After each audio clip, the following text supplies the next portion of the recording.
The recent failure of Silicon Valley Bank is a strong reminder that banks need sound supervision. The bank was grossly mismanaged. Due to a combination of negligence and avarice, it missed obvious excessive risks.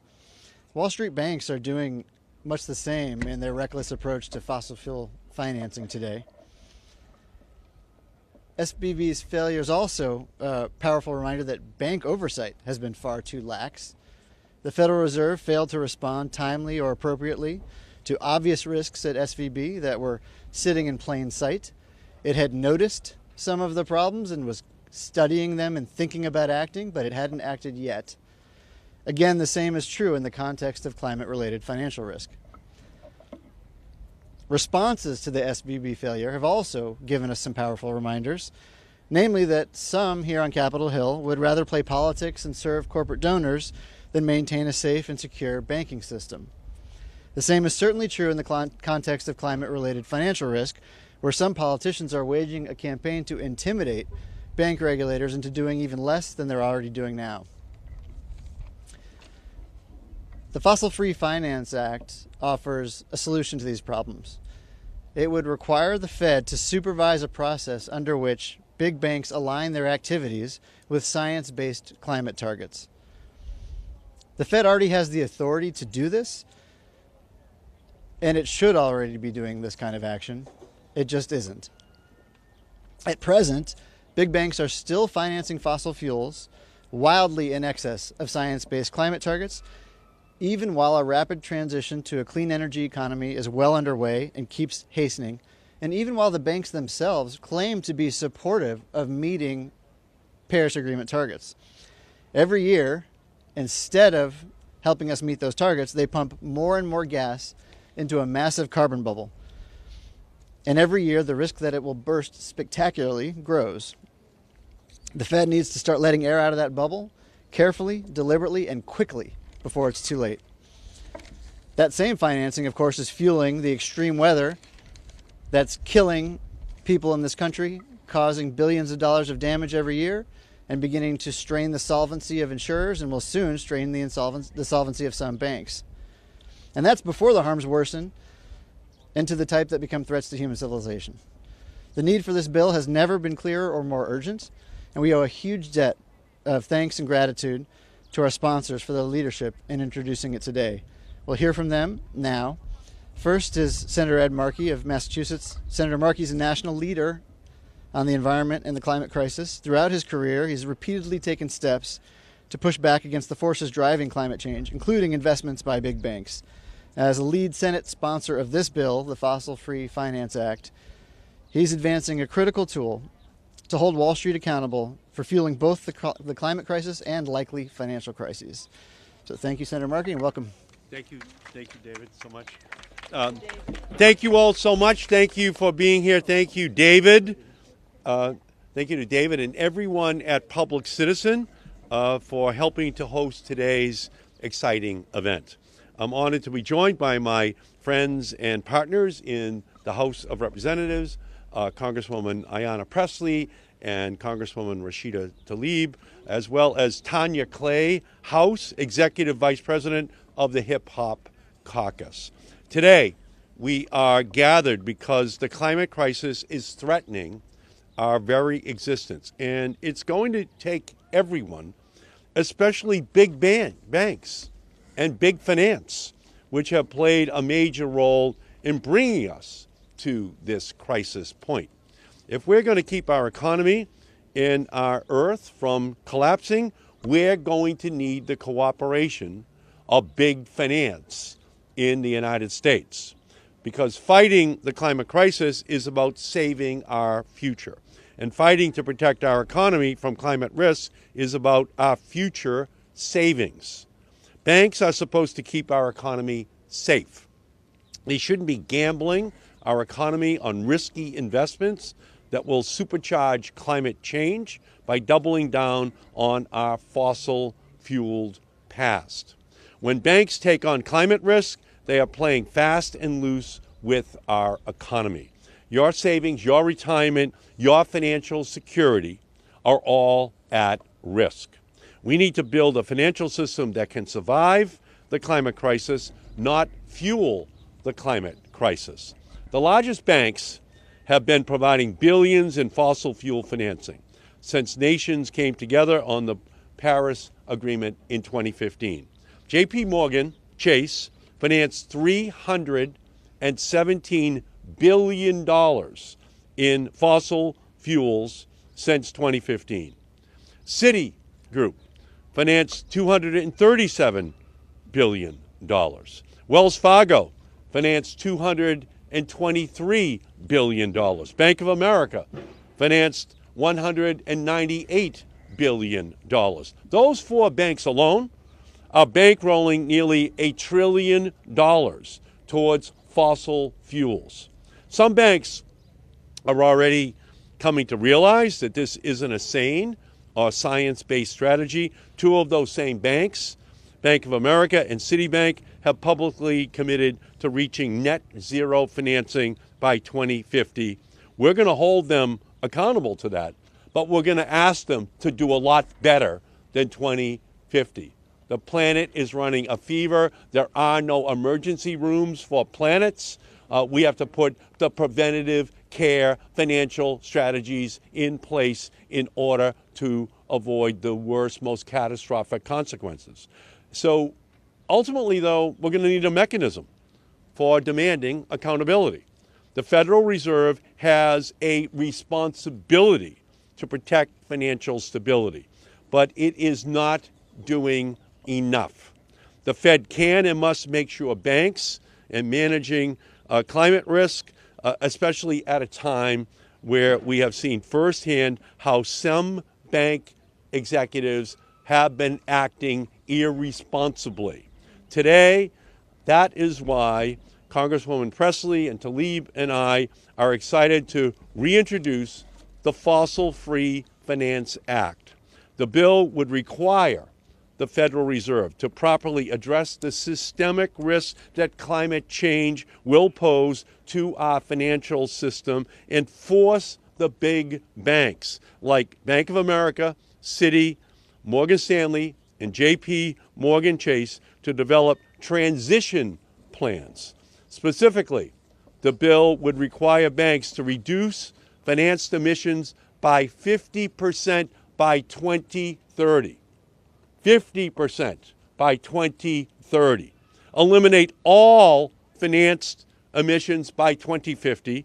Stop financing of fossil fuel projects after 2030, and much more. The bill would also require banks to submit plans that prioritize financing for companies that help workers affected by a clean energy transition and removes financing from projects that cause disproportionate harm to communities. And lastly, the Fossil-Free Finance Act requires the Fed to report and share progress made by banks on their targets. We've seen what bank mismanagement can do to our economy. It threatens jobs, it threatens industries, it threatens our security. We can't stand by and watch banks throw your money behind investments that are risky for you and risky for the climate. We know that the United States has a goal of 50% all new electric vehicles by 2030.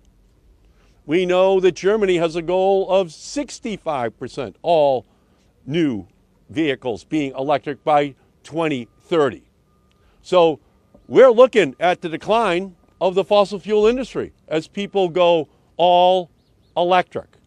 And what the fossil fuel industry is saying right now is drill, baby, drill.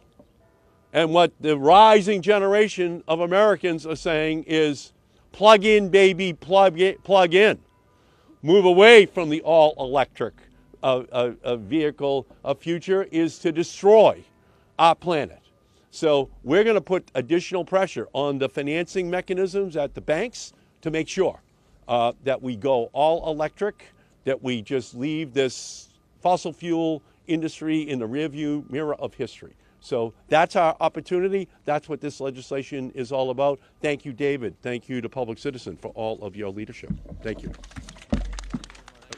No, David, I think. Oh, right. I can introduce you. That's right. I know. Follow the runner show. You need no introduction, obviously. Yeah. So thank you, Senator Markey. Our next speaker needs no introduction, but I'm going to do it anyway. She's been a tireless advocate in her work to ensure the Federal Reserve protects workers and families. She's a dedicated environmental justice champion, and we're so excited to have her lead the House version of the Fossil Free Finance Act. Also from the great state of Massachusetts, representing the 7th District, Congresswoman Ayanna Pressley. Thank you, David. Thank you. Thank you, David and Public Citizen, for all you do, your critical work in this movement. Thank you to Senator Markey, my Massachusetts colleague and partner in good, who has for decades been the canary in the coal mine on so many issues relative to climate and environmental justice, a true pace setter in the climate movement. And of course, thank you to my classmate and my co-FSC committee member and dear friend Rashida Tlaib, who is always leading on issues of consequence, especially related to racial, climate, and environmental justice. Let me just make it plain. Climate change is real. Climate change is here. And climate change is impacting every aspect of our lives, from public health to infrastructure to racial justice. For constituents living in the Massachusetts 7th, which I have the honor of representing in communities like East Boston and Chelsea and Everett, climate change is a reality they are already grappling with. These cities are located close to the coast and are experiencing an increased frequency of extreme weather events such as flooding, storm surges, rising sea levels, and heavy rainfall. We're also seeing the extreme impacts of climate change across the world, from heat waves killing tens of thousands of people each year, to tornadoes and wildfires tearing through neighborhoods, to sharp increases in the intensity of global droughts and floods. Yet even as these extreme events lead to crop failures and humanitarian crises in the United States and globally, big banks continue to pour hundreds of billions of dollars into more financing for fossil fuel infrastructure. This is unsustainable, and it is literally killing us. It's clear that big banks are ignoring the threat of climate change and putting profits over people. Our financial system is not prepared to deal with the risk of climate change, and our regulators are dragging their feet, refusing to do the right thing, and require the banks to address these risks. This must end.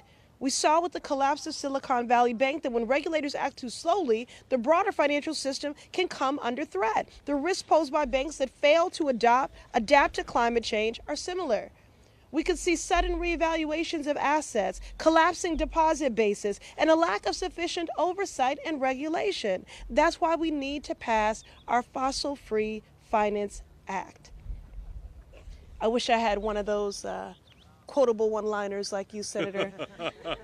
I'm going to work on it. So for now, I'll just say we need to pass our Fossil Free Finance Act to ensure that the regulators do what is necessary to protect our financial system from climate risk.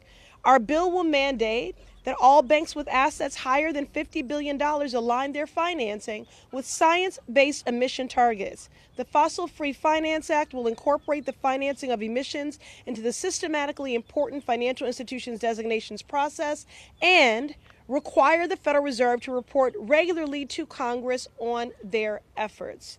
The moment to act on climate change was yesterday, but we still have time. Time to pass our bill and stop banks from financing the climate crisis any further. Again, I thank all of our siblings in the movement for joining us here today and for what you do on the front lines each and every day. I urge my colleagues to support this bill that simply cannot wait any longer. And I yield.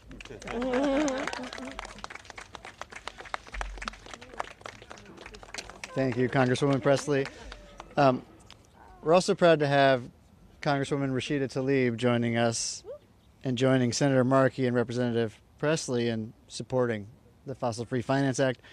Representing Michigan's 12th District, Congresswoman Tlaib has been an environmental champion, and her willingness to push the Federal Reserve has helped keep attention on the way its monetary and regulatory policies should serve all people and not just the wealthy.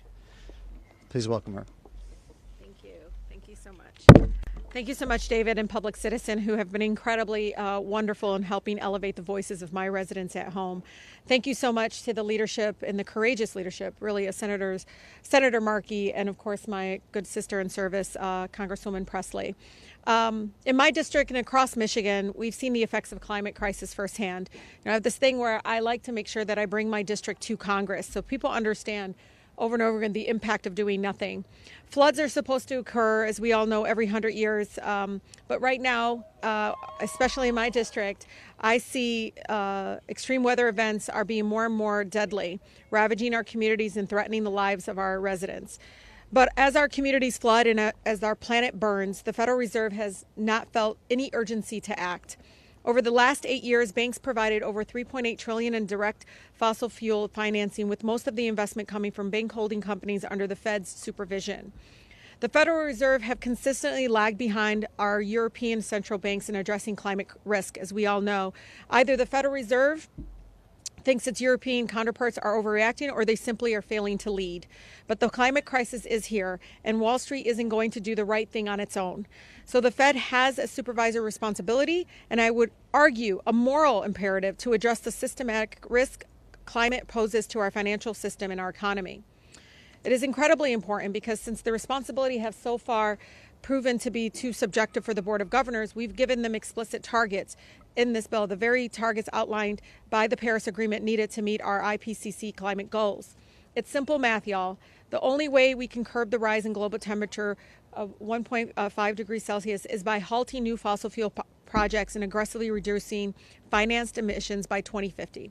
The Federal Reserve has a responsibility to address the climate crisis, as we know. And again, we can't not do this without the partners and those that continue to speak truth to power on this issue.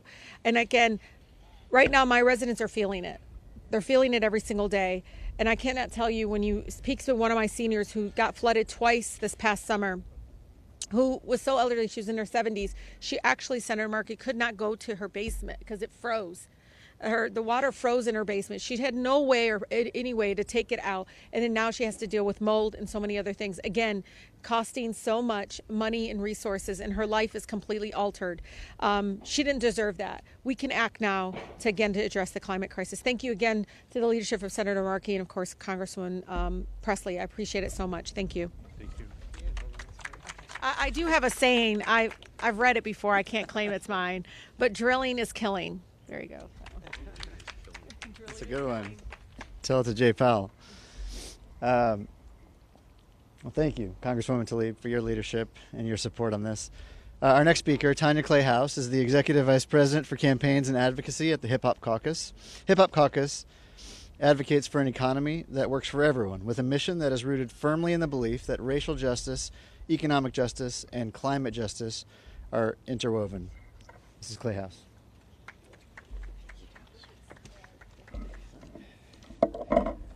First, I want to give thanks to Public Citizen. I also want to give thanks to Senator Markey, give thanks to Congresswoman Tlaib. Thank you to Congresswoman Presley for supporting the reintroduction of this bill. My name is Tanya Clay House. I am the Executive Vice President of the Hip Hop Caucus. We are celebrating 50 years of hip hop this year. And you may wonder, what is it that the Hip Hop Caucus has to do with climate change? Hip hop has always been about storytelling, communicating what's happening in our communities. It's always been about giving the narrative about how things are impacting Black and brown communities and all communities of color, all communities, period. That's why we're here, because we know that the intersections are there between what is happening in our climate and what is happening in the communities, our hip hop communities. 50 years, y'all, that's all of us. Hip hop has evolved, and so has the storytelling as to what is happening in our communities. Our communities are typically and always, not typically, they are always the first impacted and the worst impacted. The caucus is a 21st century organization that is committed to social justice, through the use of culture, including storytelling, communications, federal and state advocacy, grassroots and digital organizing, and so much more. And we are here to make sure that everyone understands that this is about all of us. Everyone knows that this climate change is real, as what we've been saying, and that we cannot ignore what is right in front of our faces. We're excited to see the reintroduction of the Fossil Free Finance Act. Big banks have long been propping up polluters over people. And bailouts to banks and the fossil fuel industry persist while everyday people and frontline communities are left holding the bag. The Fossil Free Finance Act is an important step towards eradicating this disproportionate impacts of climate change on Black, brown, and indigenous communities. It will do this by cutting off the flow of money towards destructive extractive industries that would help stop projects like Willow and Keystone XL before they ever get to the ground, lifting organized people over organized money. This legislation lines up with campaigns that we already have in effect. Our own Bank Black and Green campaign, which asks black banks to pledge to not make investments in corporations that profit off of the backs of Black lives, such as those involved in fossil fuel proliferation and mass incarceration. Most recently, we did have a meeting with Bank of America, and I appreciate the commitment that they have given. But 2015 is too far. Climate change is impacting us now. We do need things to happen now.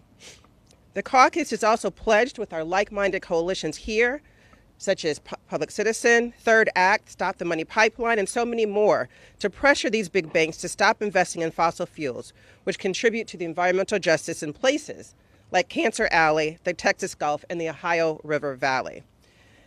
This act supports that mission by mandating financial institutions with over $50 billion in assets to align their risk portfolio with science-based emissions. Now, we know that since the original introduction in the 117th Congress, that U.S. financial regulators have acknowledged that climate change and the energy transition are an emerging risk to the financial system.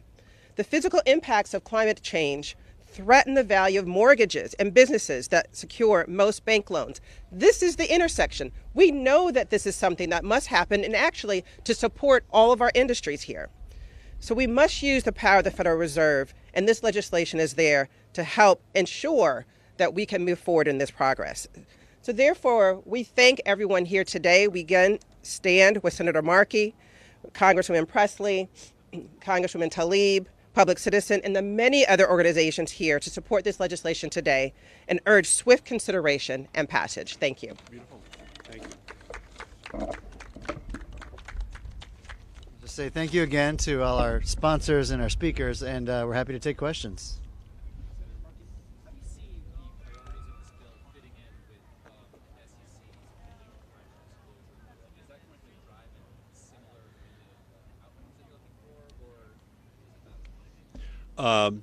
Yeah, this dovetails with that effort.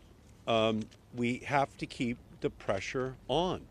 What the SEC is considering, obviously, is saying to large corporations in America, factor in climate, factor in the impact that it's having upon your business model as well. So we're doing the same thing with this legislation. And obviously, there are some that are moving more aggressively, but still not fast enough. And so the totality of this is that a vision without funding is an hallucination.